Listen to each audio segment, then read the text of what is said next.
దగ్గర సూపర్ అజాక్యూ అని చెప్పేసి 1500 ppm సిస్టమిక్ నీమ్ గ్రాన్యూల్స్ ఉన్నాయండి. మిర్చి రైతులు దీన్ని కనుక ఎకరానికి ఒక 25 kgల డ్రమ్మును కనుక వాడుకున్నట్టయితే మిరపలో వచ్చే తెగుళ్ళని అండ్ మిరపలోని కీటకాలకు సంబంధించిన భూమిలో వాటి పెట్టే గుడ్లని నిమ్స్ని అన్నిటినీ ఇది చంపేస్తుంది. దాంతోపాటు ఇది మొత్తం హార్మ్ఫుల్ కాదు, ఇది సేంద్రియ ఎరువు, కంప్లీట్గా ఒరిజినల్ వేప గింజల నుండి తయారు చేయబడిన ఉత్పత్తి.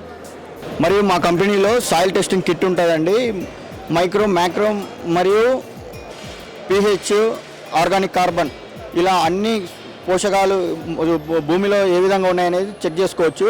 ఇదండి సాయిల్ టెస్టింగ్ కిట్ వచ్చేసి ఇది వచ్చేసి మనకు 100 రియాక్షన్స్ వరకు తీసుకోవచ్చు. ఈ కిట్లో మీరే ఒక స్వయంగా రైతు తనంతకు తాను తన పొలంలో ఏముంది, ఏం తక్కువ ఉంది, ఏం ఎక్కువ ఉంది అనేది తనంతకు తానే చెక్ చేసుకోవచ్చు. అలా తయారు చేయబడిందండి ఈ కిట్టు.